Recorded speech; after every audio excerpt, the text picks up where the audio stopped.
So you may remember that back in November of last year, I counted down my favorite normal boss battles in video games, and I recall saying that I wasn't counting final bosses as it was going to be its own list soon enough. Well, a whole 1 year later, I'm finally doing it! So yeah, final bosses. That thing that's usually the last challenge awaiting you at the end of a game, and when these are done right, they can easily become the best part of a game. So what do you say we count down my personal favorites? Basic rules apply, one per franchise, and only from games I've played, which should be pretty obvious. And while this is to be expected since we're talking about final bosses, I might as well give a heads up just to be safe. I will be spoiling quite a few games throughout the duration of this list. I'll be sure to give another spoiler warning on specific segments if I dive into deeper details. Now that's all said and done, let us commence!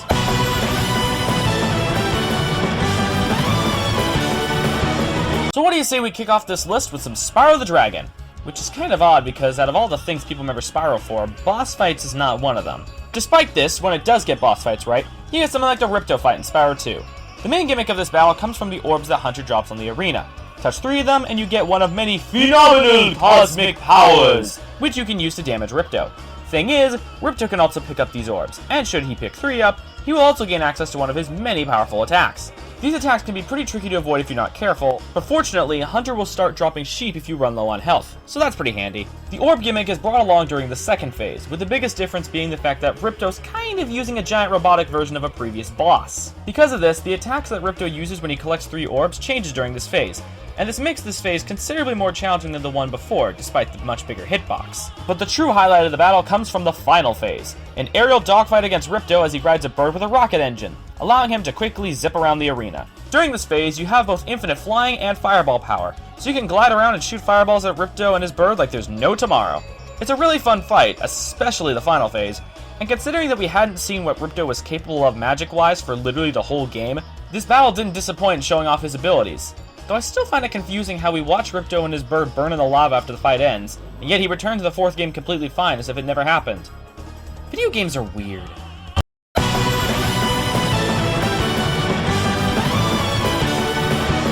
Final bosses in the main series Pokemon games are a strange case. In most titles, your final battle is against the Pokemon League champion, and the actual quality of these battles definitely vary.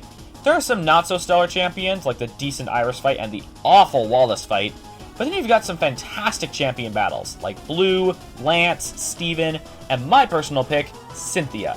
The first great thing about this battle is her team. Her team consists of a Spiritomb, a Roserade, a Gastrodon, a Lucario, a Milotic, and a Garchomp. Not only is this a really balanced team, but it actually represents Cynthia herself in a very fascinating way. Cynthia as a whole has an aura of mystery surrounding her, and this is definitely represented well by her team.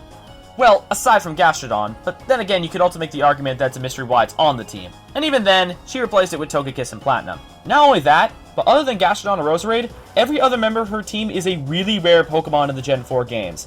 Like, some of these Pokemon only appear in a catchable state once in the entire game. This really helps Cynthia stand out as a champion, but then there's the actual battle. Much like the other champions that don't focus on one specific type, such as Blue and Red, Cynthia can be quite the tricky opponent if you don't have a balanced team, as each of her Pokemon are capable of mopping the floor with your team if you haven't been keeping your team balanced, which I think is perfect for a champion battle.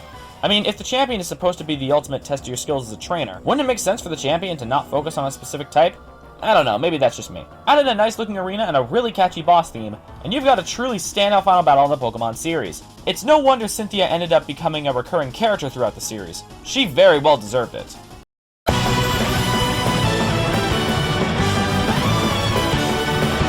Hey, sick of me talking about Dust and Elysian Tail yet and praising it as one of the best indie games I've ever played? Well, how about I give you a bit of fresh air and actually tell you something I don't like about the game. That something being the boss fights. Yeah, I really didn't care for the boss fights in this game. Granted, there's only 4 bosses, but the first 3 were really simplistic and really easy. Sure, the characters themselves were great, as were their battle themes, but the battles were honestly really underwhelming.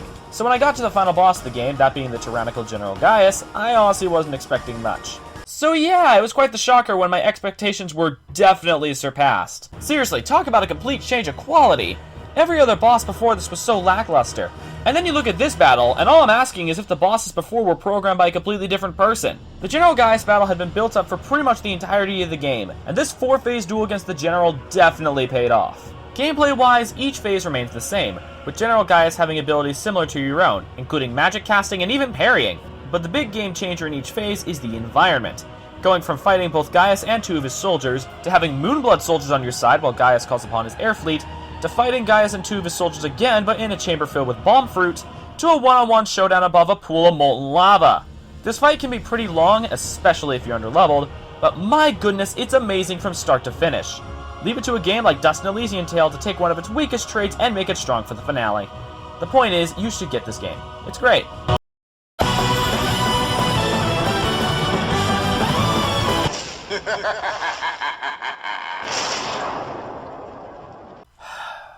Really?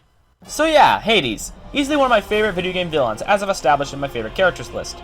Though I honestly find it kind of both funny and sad that Hades is almost always used as a villain in stories based around Greek mythology. I mean, yeah, he's the Lord of the Underworld, but he wasn't that bad of a guy in actual Greek mythology. That being said, despite this fact, what they did with Hades in Uprising worked so well, and he also makes some great final boss material. Compared to the other bosses in Uprising, Hades really does stand out for more reasons than just his character or the fact that he's the final boss. Most of the bosses prior to this one were relatively short and mostly just consisted of attack the boss until he's dead! But with the Hades fight, you're forced to actually create a more complex strategy if you want to win, especially on the harder difficulties. Another thing I love about this battle is the multi-layered nature of it. By this, I mean that it's a multi-phase battle, and while every single phase is an aerial battle, Hades changes up his artillery drastically for each phase, which of course forces you to change your strategy in order to survive. Now these elements already make the battle pretty darn great, but we also need to remember who's fighting this battle, that being Pit and Hades. Seriously, the banter shared between these characters throughout the fight is fantastic.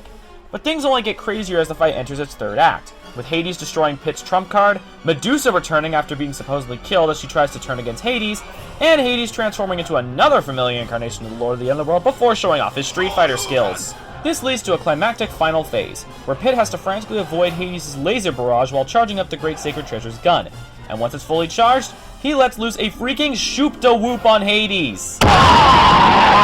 As you can tell, there's a lot to this battle. It's challenging, it's entertaining to play, it's entertaining to witness, and it's an overall great way to end Kid Icarus Uprising. And hey, while Hades did kind of disintegrate from a mega laser, at least he's still alive. Guess it's gonna take a lot more to take out someone like the Lord of the Underworld.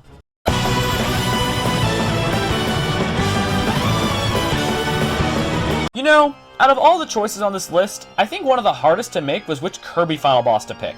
Yeah, I know, the statement sounds beyond weird, but it doesn't change the truth. That's because, as of late, we've gotten 2 absolutely fantastic final bosses in the Kirby series. Those being Magolor from Kirby's Return to Dreamland, and Queen Sectonia from Triple Deluxe. And while the Magolor battle definitely has a lot going for it, I decided to go with Queen Sectonia in the end. Sure, she's only briefly mentioned once in the entire game by Taranza before appearing for her battle against Kirby, but hey, it's not like this is the first time a Kirby game's introduced the final boss literally right before the final battle. Queen Sectonia uses a plethora of magic-based attacks in this battle, including summoning, dark lightning, and shooting magic orbs, but can also turn her scepters into rapiers. As her health lowers, she'll change up both the arena and her attacks, and by the end of the fight, she'll be attacking quite relentlessly with her teleporting rapier slashes. It can be a challenging fight, but a fun one nonetheless. And it doesn't help the fact that this fight has one of the best boss themes in the entire Kirby series. Seriously, organ and electric guitar just go so well together. But funny enough, there's more to this battle, as Queen Sectonia fuses herself with the Dreamstalk and coats the world with plant vines. But with the help of DDD, the sprites you saved earlier, and the 3DS's gyroscope, you find your way to Queen Sectonia again, and that music.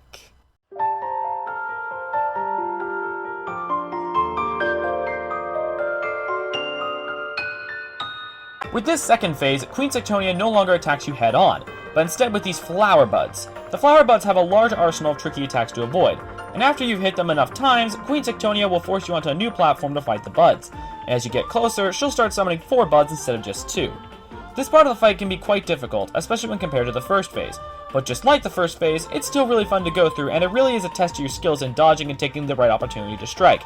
And believe it or not, it's still not over! Queen Sectonia takes the upper hand once her health's depleted, but after some assistance from King Dedede, Taranza gives you the Miracle Fruit, granting you the Hypernova ability one last time. This brings us to the final phase, where you must use your ability to destroy each of the buds. And once they've been wiped out, all that's left is a clash with Queen Sectonia, to which you consume the laser she's shooting at you and a majority of her body, before launching it back at her, finishing off the battle. On Kirby standards, this is a pretty long final battle, but never does it get tedious or boring. And with both this and the Magolor fight now under the series' belt, it makes me wonder how on earth the franchise is going to be able to top this. We'll just have to wait and see.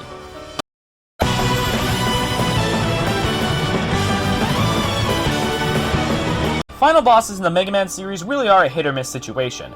Both the Classic series and the X series have their own fair share of good and bad final bosses, but if you ask me, the franchise got to its best with its final battles in the more story-driven Zero series. Seriously, pretty much any of the final bosses from the Zero games could have made it on here, but in the end, I decided to go with the final battle of Zero 3, that being the battle against Dr. Vile's super weapon, Omega. Now, you already had a battle with Omega right at the beginning of the game, and sure enough, the first phase of this final battle is pretty much exactly the same. He does add a few new attacks, but besides that, you just handle the boss in the same fashion as you did the first battle against him. But this is only the beginning, because once you destroy this first form, you fall to the floor and fight against his second form, which is freaking huge! I mean, look at this thing! It's so big that its whole body isn't even on screen. Also, X and Zero's heads are basically his shoulder pads, but details. In this phase, Omega's artillery of attacks become far more ruthless and pretty much never give you a chance to stand still. With how large his shots are, with how quickly they move, you better hope you've mastered Zero's agility skills at this point, otherwise you're pretty much screwed. Interestingly enough, both the first and second phases were originally going to be far more complex in their abilities and movement, but the developers were limited by both the game's mechanics and the Game Boy Advance's hardware capabilities, so they had to cut back. Which probably explains why they went all out with the final phase. Once Omega's second form is destroyed, Zero drops down to the chamber where CL first reactivated him in the first Zero game. And it's here that Dr. Vile reveals the truth about Omega. He was created from Zero's original body. This takes us into the final phase, which is by far the best part of the battle. With all of his outer armor destroyed, Omega decides to fight you using his original form, leading to a climactic duel of equals between Zero and Omega Zero. And holy crap, it's amazing! Omega's got several attacks similar to that of your own, including several saber combos, shots from his buster, and even his own Giga attacks. Not only that, but this phase cleverly symbolizes Zero's development as a character, considering that Zero was originally made as a maverick and now that his original body is being used as just that.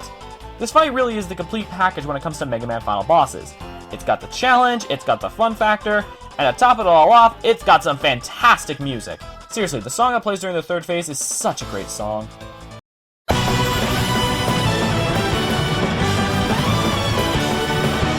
Say what you will about the Kingdom Hearts series and its bosses, but if there's one thing that the series can get right a majority of the time, it's the final bosses. So yeah, picking a candidate from this series isn't the easiest task in the world, especially considering the fact that many of these bosses are considered some of the best bosses in gaming history, such as Xemnas in Kingdom Hearts 2. But interestingly enough, I'm actually going with one of the final bosses in Birth by Sleep, specifically the game's true final boss, Terranort. If there was one word I had to use to describe this battle, it would be dramatic.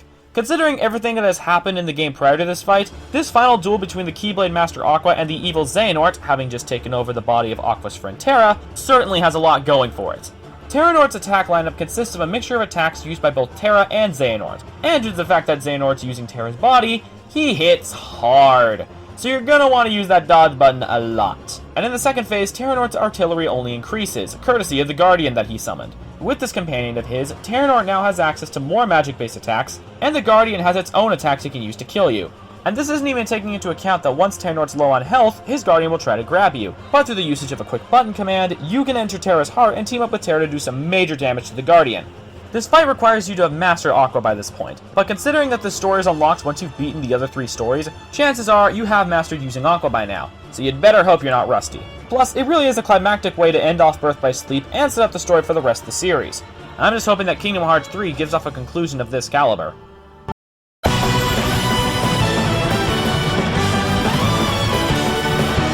Oh hey, here's a boss I used to not be able to shut up about ages ago. The final battle against Chaos in Dissidia Final Fantasy. You know, that boss that I used to call my favorite boss in any video game.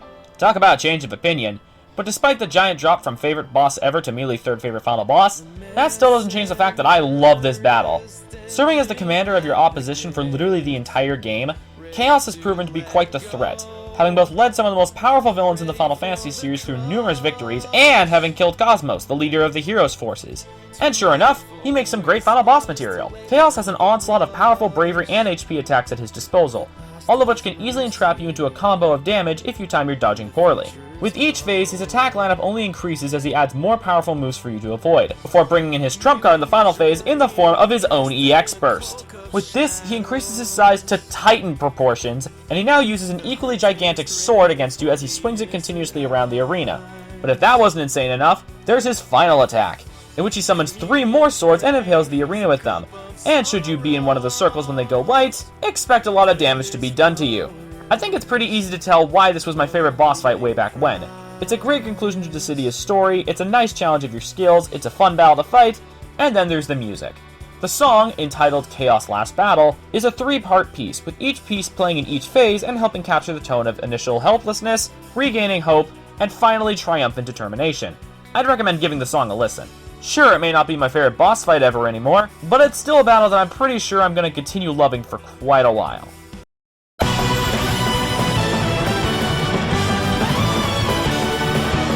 Now, I'm just going to put this out there, choosing between these next two candidates was beyond tough. The top two are practically neck and neck in my favorites, to the point that they might as well share the number 1 spot. But don't worry, I'm not going to make number 1 a tie. That would be stupid.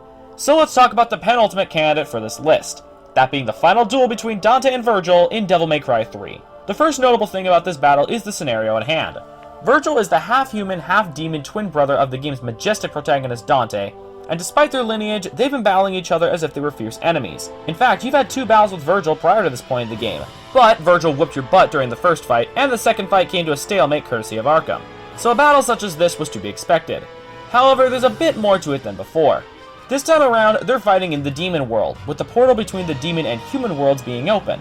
So now the fate of the human world is on the line in this battle. With that in mind, Dante and Vergil give it their all this time around. And holy crap, that's no understatement on Vergil's part. Despite the fact that the two of you share similar abilities and attributes, Vergil is much faster than you, and can quickly annihilate you if you haven't mastered your dodge timing by this point. Not to mention, Vergil's gotten considerably stronger than before, because not only is his Devil Trigger form more of a threat than in the previous battle, but he also has access to both Force Edge and Yamato, the latter of which he can swing so fast that his slashes tear through the fabric of existence. Oh yeah, this battle is quite the challenge, but it's not a difficulty spike in the slightest.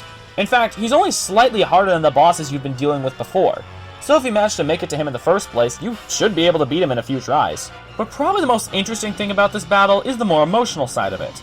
Unlike the last 2 fights, there's a lot more at stake this time around. If Vergil wins, the human world's done for. If Dante wins, the human world will be safe, but he's gonna lose the life of his own brother. This deeper conflict is actually further portrayed by the music, which doesn't stick with the usual hard rock, metal nature of the regular boss themes, and instead goes for pure orchestra. It really is a more complex fight compared to the boss battles you went through beforehand, and it made for a great way to conclude Devil May Cry 3.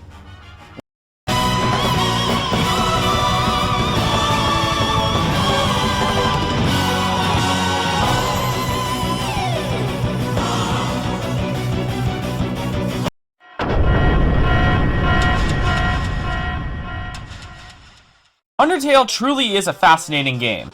It's a turn-based RPG where enemy attacks consist of bullet hell minigames, and you can actually make it through the entire game without killing a single enemy. And depending on whether you decide to kill or spare your opposition will help decide which path you end up taking as you journey through the underground. Because of this unique gameplay mechanic of sparing enemies, the game has 3 different endings, one being the standard ending, and the other 2 being based on if you killed every single enemy you encountered or spared every single enemy you encountered. And each ending has its own unique final boss. Admittedly, it was really tricky choosing which final boss to go with, because any of them could have made the cut. But in the end, I decided to go with the final boss of the true pacifist ending. But before I can talk about the battle itself, you're gonna need context.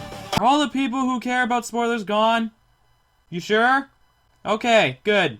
Now, context. Prior to the events of Undertale, humans and monsters both lived on the surface together until a war broke out and the monsters were locked away in the underground. Eventually, a young human child accidentally fell into a hole that led to the underground, and a monster boy named Azrael Dreamer took the child to his parents Asgore and Toriel, who were also the rulers of the monsters. The child was taken in by Asgore and Toriel and raised as if their own, until one day the child became terminally ill and soon after died. Azrael then absorbed their soul, making him powerful enough to pass through the barrier that trapped the monsters inside, taking their body to a bed of flowers in the child's home village, just as they had requested before they died. But while in the village, Azrael was presumed to have been the one who killed the child and was attacked. He managed to return to the underground shortly before passing away himself, his body turning into ashes atop a bed of flowers. Broken at the loss of both the child and Azrael, Asgore vowed to find a way to break open the barrier and wreak vengeance on humans, and he tried multiple different things, such as having the scientist Alphys try to find a way to strengthen monster souls to a state of a humans, but to no avail. Eventually, he came to the conclusion of waiting for more humans to fall into the underground and killing each of them until he had enough souls to break the barrier. This leads to the events of Undertale, where your player character falls into the underground. At this point, Asgore has 6 human souls collected and needs only 1 more, so he's doing whatever he can to have you captured and killed. As you make your way through the game, sparing every enemy and befriending many of the game's quirky characters, you eventually confront Asgore in his throne room, and the two of you meet at the barrier to fight. However, the battle is stopped by Toriel and all the monsters you befriended during the game, each of them convincing Asgore to stop this madness. And it seems to work.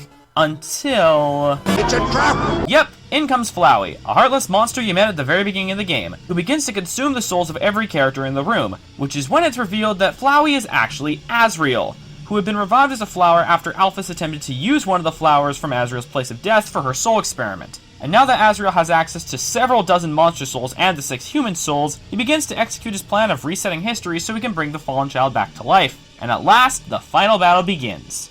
And it is amazing.